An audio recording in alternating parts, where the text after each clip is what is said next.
Et comme je vous ai annoncé au début, il y aura un invité sur ce plateau. Il s'agit du colonel Bavon Makungu Landamoko. C'est un expert en gestion des ressources humaines. C'est avec lui que nous allons partager ce plateau. Monsieur Bavon, bonsoir. Bonsoir, merci beaucoup. Comment vous allez? Ça va très bien. Vous êtes notre invité de la soirée. Avec vous, nous voulons partager en quelque sorte la science. Alors, quelle est la thématique de votre livre que vous avez paru il y a de cela un temps? Merci beaucoup. Moi, je suis colonel Bavon Landamoko Makungu. Je me réjouis parce que vous m'aviez reçu sur votre plateau. Vraiment, c'est bon. Mais ici, je tiens à souligner que je ne parle pas militaire. Okay. Ici, je vais parler beaucoup plus de science. La thématique de notre ouvrage, c'est le guide pratique de gestion des ressources humaines. Guide pratique de gestion des ressources humaines. Oui, oui. C'est votre thématique de ces livres que vous avez eu à écrire. Et pourquoi vous avez fait les choix de cette thématique? Pourquoi seulement les choix de cette thématique? Oui, mais je pourrais aussi rétorquer la question, mais malheureusement, vous n'êtes pas là pour répondre aux questions. J'allais dire que lorsque la question m'est posée de savoir, vous posez à un pasteur, pourquoi vous vous intéressez à la Bible? Je sais que vous êtes un homme de science. Exactement. C'est normal. C'est-à-dire que j'ai la passion. Et ce sont les études que nous avions entamées, effectuées. J'ai un diplôme de master en sciences et en gestion des ressources humaines.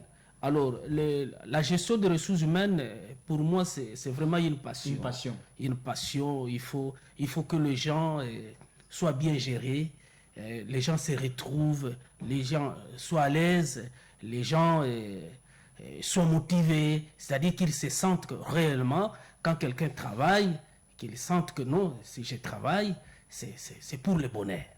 Le travail, c'est un bonheur. Voilà. Mais, messieurs les colonels, c'est quand même pratiquement inconcevable au Congo de voir un militaire comme vous, un militaire qui aime les études, qui arrive même à publier des livres. Et comment ça vous fait? Comment aussi vous avez combiné les tout, votre service étant que militaire et puis les études? Comment vous l'avez fait? Oui, le militaire, c'est un humain, comme tout le monde. Donc, on est civil, on accepte de s'enrôler au sein de l'armée pour servir la nation.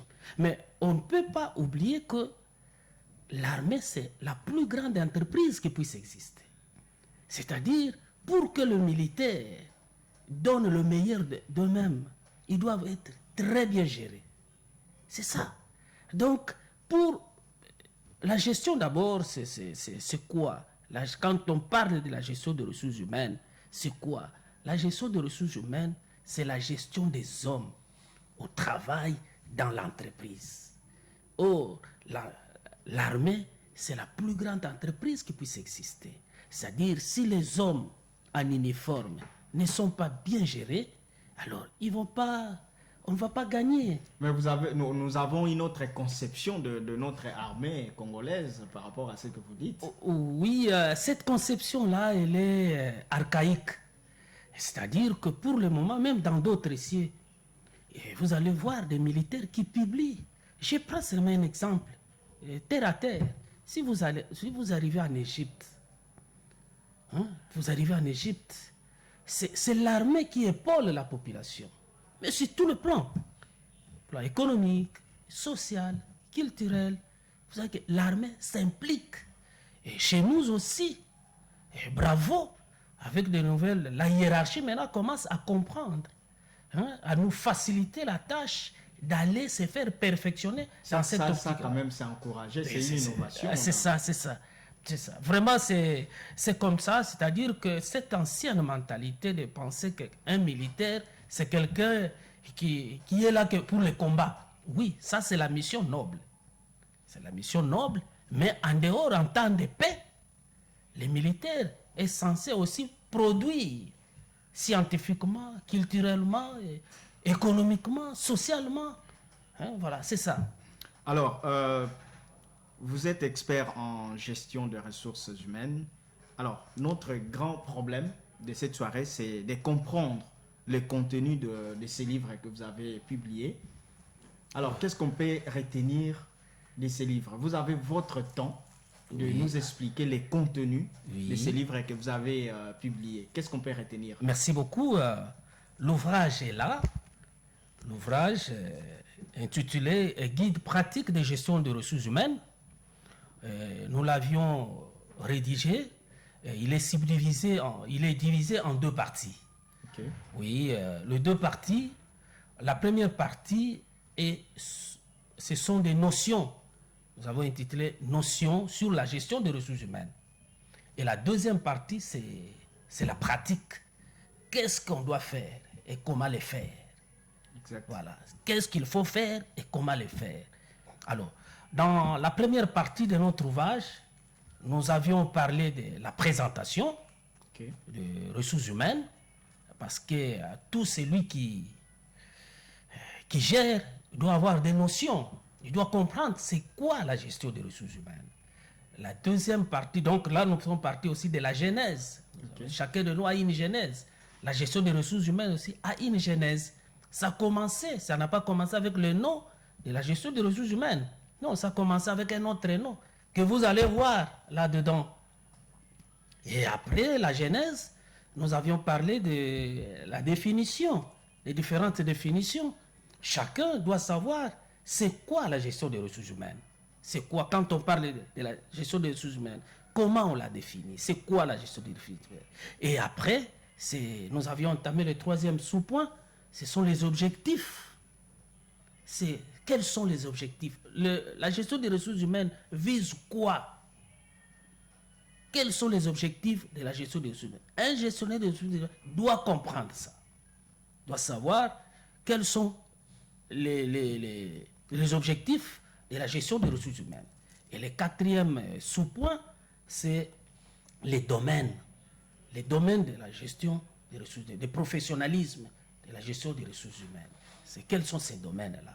Et le cinquième, nous avions parlé des missions. Quelles sont les missions?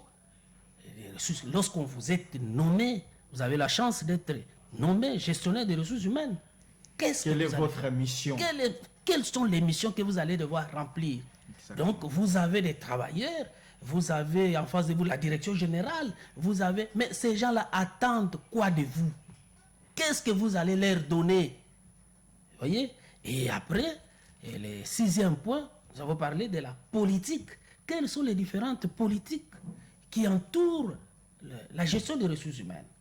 Il y a plusieurs politiques. Politique d'emploi, vous devez connaître ça. Politique de rémunération, vous devez connaître. Politique de reconnaissance, plusieurs politiques, vous êtes censé connaître. Et enfin, pour cette première partie, nous avions parlé de l'intelligence émotionnelle. C'est-à-dire, un gestionnaire de ressources humaines, c'est celui qui gère les émotions. Il est parmi les gens, il est dans les gens, il doit savoir lire les gens, comprendre les gens, n'est-ce pas? Donc, le gestionnaire n'est pas là trop impulsif. Non. Le gestionnaire, c'est celui qui comprend, qui gère ses émotions d'abord et les émotions des autres. Ça, c'est juste la première partie. Et cette partie-là, elle est beaucoup plus théorique. Alors, la deuxième partie qui est pratique, là, c'est vraiment, c'est ça même la matière. Donc, quels sont les principes ou les chapitres qu'un gestionnaire de ressources humaines doit toujours se référer et doit mettre en pratique? Je vais parler, c'est la planification des ressources humaines. Donc, un gestionnaire, c'est un planificateur des ressources humaines. Ça, c'est le premier principe. Lorsqu'un gestionnaire ne sait pas planifier, il n'est pas gestionnaire. Parce que qu'est-ce qu'il va faire? Il ne saura rien. Parce que tout part de la planification. Et la planification et les étapes de la planification sont là. C'est vraiment clair dans un français facile.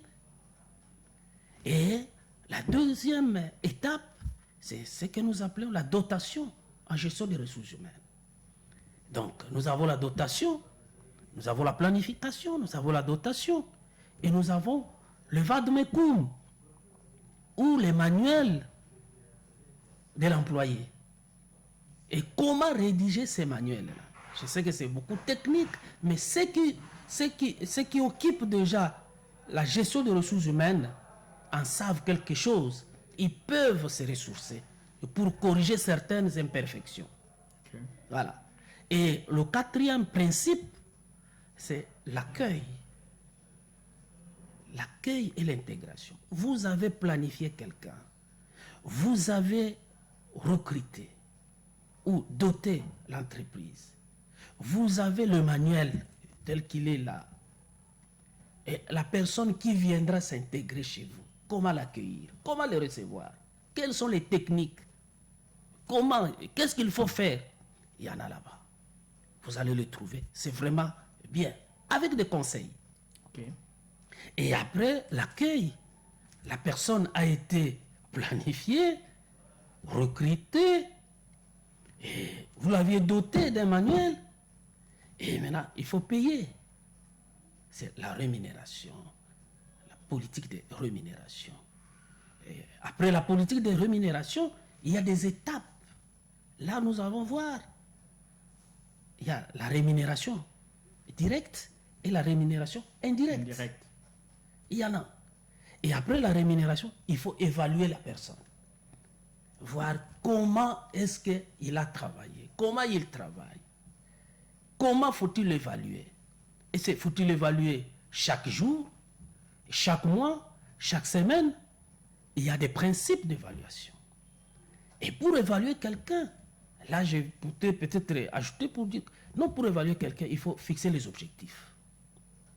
L'entreprise doit fixer les objectifs. Quels sont les objectifs de l'entreprise? Et associer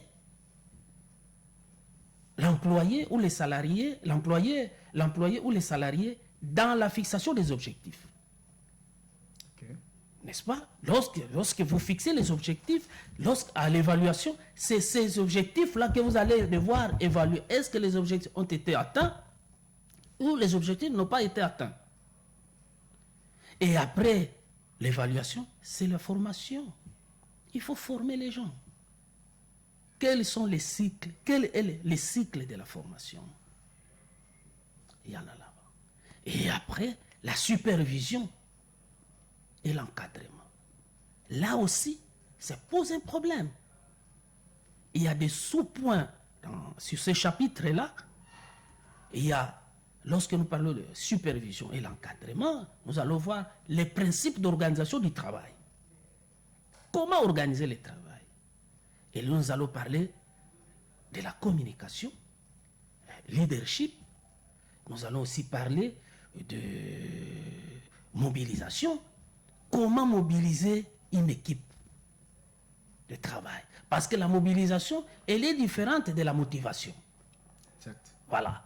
Les gens ne confondent pas que non, quand on parle de mobilisation, c'est égal à la motivation. Non, la mobilisation, lorsqu'il y a une masse, une équipe. Mais la motivation engage beaucoup plus, c'est singulière, une personne. Et nous avions marqué cette différence-là. Vous voyez? Nous avons marqué cette différence-là. La mobilisation, la motivation, la rétention du personnel.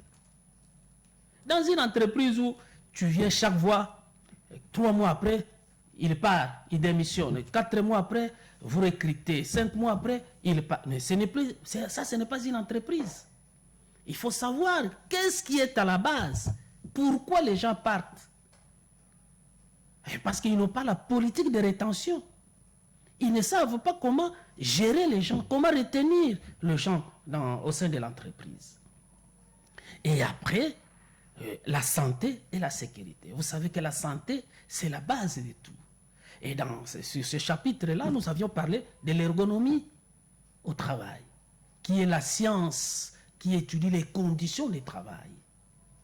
Et nous avons aussi parlé de la fatigue professionnelle. Et un directeur de ressources humaines, c'est quelqu'un qui doit d'abord avoir certaines notions au-delà de ce que lui est. La fatigue sur le travail, ça signifie Non, quoi? non, Quelqu'un qui a beaucoup travaillé non, non, à un certain moment. j'ai dit la fatigue professionnelle. Professionnel. Voilà. Donc quelqu'un qui a beaucoup travaillé à un certain moment, il se sent un peu fatigué. Non. Et pour connaître ce qu'on appelle la fatigue professionnelle, vous devez lire ici. Vous devez comprendre c'est quoi la fatigue professionnelle. Quelles sont les conditions pour éviter la fatigue professionnelle? Vous voyez? Oui. Quelles sont les conditions pour éviter la fatigue professionnelle? Il y a le stress, la gestion des stress. La gestion des stress. Est-ce qu'on peut avancer avec des questions? Ah mais oui, pourquoi pas? D'accord, merci beaucoup, monsieur Bavon. En quelque sorte, ou en d'autres termes, pourriez-vous nous expliquer la terminologie gestion des ressources humaines pour la meilleure compréhension? Qu'est-ce que les gens peuvent retenir par rapport à cette expression ou ces termes gestion des ressources humaines? En d'autres termes. La gestion des ressources humaines, c'est une innovation. Et ça a pris l'ampleur. L'innovation, c'est vers les années 80. Okay. Lorsqu'on fait la différence entre la gestion du personnel et la gestion des ressources humaines. La gestion du personnel est partie de l'école classique. De l'école classique, permettez-moi vraiment de vous renvoyer vers la genèse. Okay. De l'école classique, de Taylor, de Fayol, de Ford et de Weber. C'est là où on parlait de la gestion des ressources humaines et donc de la gestion du personnel. En fait, le visé, c'est quoi? Pour le travail, l'homme doit donner le meilleur de lui-même et pour payer. Là, payer les gens. Il pensait que pour motiver quelqu'un, il faut payer. Or, après, vers les années 30, on change. Le travail devient quelque chose de groupe. Le travail doit être librement... Donc, c'est la noblesse quand quelqu'un travaille. Donc, la gestion des ressources humaines, c'est la considération de l'homme au travail. En d'autres termes, c'est la considération de l'homme. Okay. Et quand on parle de la gestion des ressources humaines, c'est-à-dire, ce n'est pas un coût. L'employeur ne doit pas sentir que parce que j'ai des gens, et je gaspille beaucoup d'argent, le salaire, je le paye. Donc, non. C'est-à-dire, lui amène le travail, l'homme amène l'expertise. L'expertise. Vous voyez, l'homme amène l'expertise. Donc, ensemble, l'entreprise prospère. Okay. Et lorsque l'entreprise prospère, oui, mais l'homme doit aussi se retrouver. Et d'ailleurs, je vais plus loin quand vous allez à la Jean-Marie Parenti nous dit ceci. Lorsqu'on parle des hommes, on voit, ce n'est pas que l'homme, c'est une richesse. Non, l'homme a des richesses. C'est-à-dire, la richesse qui se trouve dans l'homme, c'est cette richesse-là qu'il faut chercher à exploiter Exact. Pour prospérer, pour donner le meilleur de l'entreprise. C'est ça. Vraiment. Merci beaucoup. On peut avancer.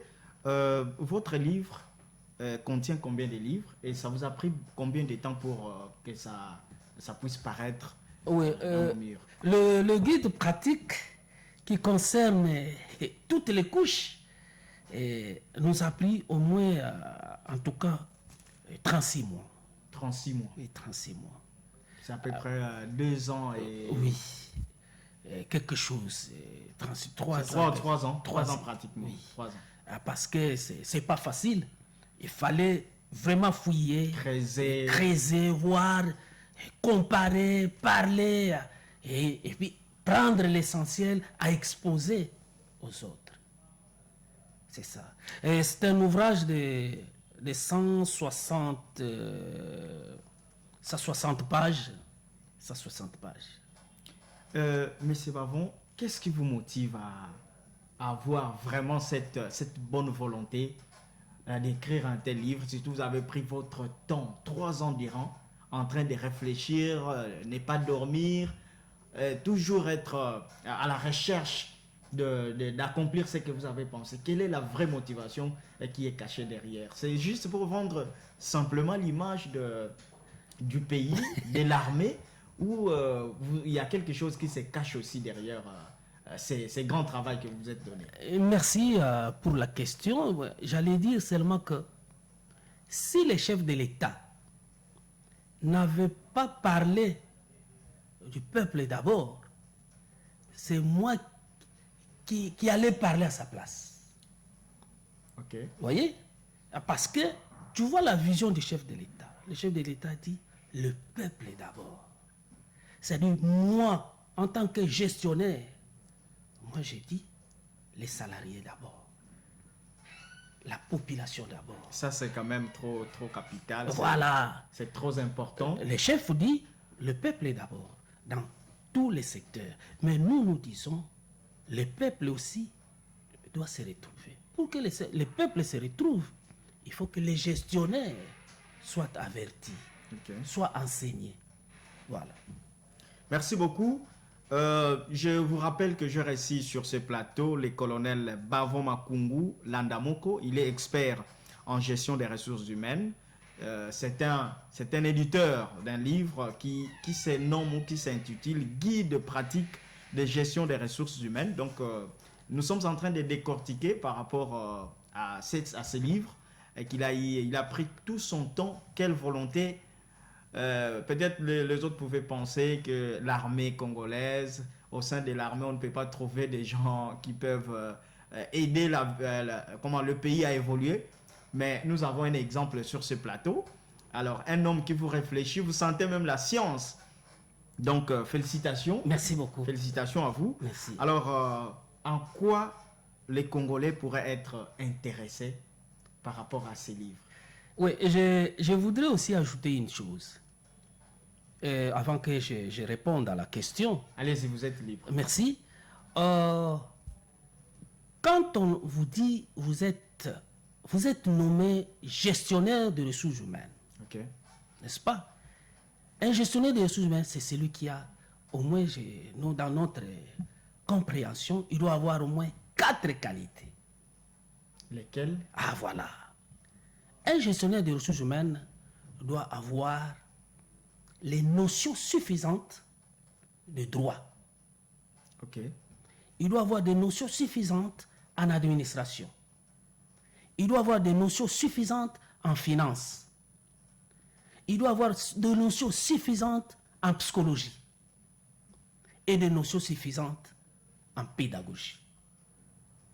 Donc, lorsqu'on dit il doit avoir les notions suffisantes en droit. Le droit, pourquoi? Parce que le droit, c'est le droit qui réglemente la communauté. Vous êtes avec les gens. Ce sont les textes. C'est comme nous définissons l'administration. Nous disons que l'administration, c'est l'application des textes légaux et réglementaires. Alors, si vous, gestionnaire, vous n'avez pas les notions suffisantes d'administration ou de droit, vous risquez de trébucher. Et lorsque vous trébuchez, votre place, c'est où? C'est au parquet, c'est à l'auditorat. Donc, vous devez maîtriser les droits et l'administration. Les finances, pourquoi? Les finances, mais c'est vous qui gérez les hommes. C'est vous qui payez les hommes. Vous devez connaître la politique de rémunération de l'entreprise. Si vous ne connaissez pas, mais les gens vont vous réclamer. Un gestionnaire, c'est celui qui comprend, qui interprète très bien le bulletin de paye, qui calcule le salaire, les heures supplémentaires, les congés, les tous, c'est lui. Et si quelqu'un est licencié, c'est lui qui doit calculer avant d'envoyer à la direction des payes. Et si vous n'avez pas des notions solides quant à ça, ça n'ira pas. Il est psychologue. Pourquoi psychologue? Ah oui, parce que le gestionnaire des ressources humaines, entre l'homme et l'animal, C'est la psychologie qui nous différencie. Merci beaucoup, merci beaucoup. Je pense qu'on avance. Il y a d'autres questions que Oui. vous allez... Peut-être si vous entrez, si on pouvait avoir tout le temps. Oui. En tout cas, on va dormir. C'est parce que je sens la matière sortir. Alors, c'est vraiment très, très important. Mais la question que je vous ai posée, Oui. en quoi ces livres pourraient être utiles aux Congolais qui nous suivent en Sénète? Ah oui, mais c'est une Bible. C'est une Bible. Il faudrait creuser pour comprendre ce qu'il y a. Il faut lire. Ok. Lire pour comprendre. Merci beaucoup. Je pense que c'est un livre très riche. Merci. Je peux en avoir. Oui. C'est un livre très riche. Vous qui nous suivez à la maison, je pense que c'est le moment d'en procurer. C'est un livre très, très riche. Vous sentez quand même ce qui ressort du propriétaire, l'éditeur de ces livres. C'est vraiment un livre qui pourra changer beaucoup de choses. On vous donnera les contacts à la fin pour en avoir. Mais sinon, moi, je serai la première personne à acheter. Je pense que ça ne coûte pas beaucoup d'argent. Bon, c'est vraiment... je ne sais pas fixer, moi, je ne suis pas commerçant. Je suis au service des autres. Mais néanmoins, c'est lui qui pense qu'il peut en avoir. Il peut entrer en contact avec le point. Exactement, l'administration, oui. Et voir s'il y a des petites formalités à remplir pour qu'on lui donne ça. Et actuellement, Monsieur Bavon, si on peut avoir, on pouvait avoir besoin de ces livres, ces documents, où est-ce qu'on pourra en trouver? Oui, les différents lieux où on pourra en acheter? Oui, ils peuvent nous voir, à l'Université pédagogique nationale, à l'IPEN, Okay. N'est-ce pas? Au centre d'études et de promotion en recherche intervention socio-économique, okay. Juste à l'IPEN. Ils vont contacter Madame Mimi. Elle est là, c'est elle qui s'occupe de ça. Et au besoin, vous contactez aussi votre chaîne, okay. N'est-ce pas? Même votre numéro, oui, si possible. Oui, soit ils peuvent nous contacter et puis nous, en retour, on pourra... Exactement. Orienter. Ou bien carrément, ils peuvent passer au Comité international des sports militaires. Okay. Nous sommes, qui est situé sur avenue Chaoumba, en face de l'école technique professionnelle de la Gombe. Voilà. Vers Chaoumba. Vers Chaoumba. Okay. Ils vont voir les conteneurs superposés peints en noir et blanc. Voilà. Merci beaucoup, mesdames et messieurs. Vous avez été nombreux en train de nous suivre et vous avez compris la quintessence de ces livres. Qui à Paris, il y a de cela quelques temps à Kinshasa, intitulé Guide pratique de gestion de ressources humaines. Monsieur Bavon Makungu Landamoko, c'est l'éditeur de ces livres. Il est expert en gestion de ressources humaines. Donc nous l'avons reçu sur ce plateau. Si vous avez besoin d'avoir ces livres, vous pouvez nous contacter au 082 12 82 440 et on va vous donner toutes les orientations possibles pour que vous puissiez avoir ces livres très riches qu'il faudrait automatiquement exploiter. Alors, votre dernier mot avant qu'on se sépare? Oui, merci beaucoup. Tout ce que je vais demander aux amis qui nous suivent, de vouloir bien consommer. Peut-être que vous en aurez besoin. Merci.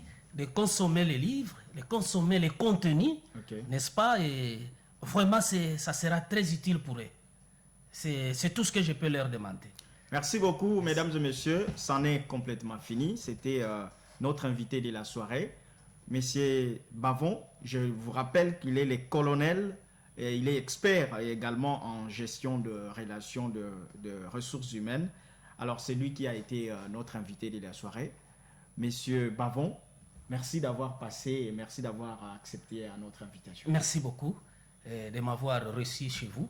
Je pense que ça ne sera pas la dernière occasion. Ça sera une habitude de temps en temps. C'est votre maison, il faut passer à tout moment. Merci beaucoup. Merci beaucoup.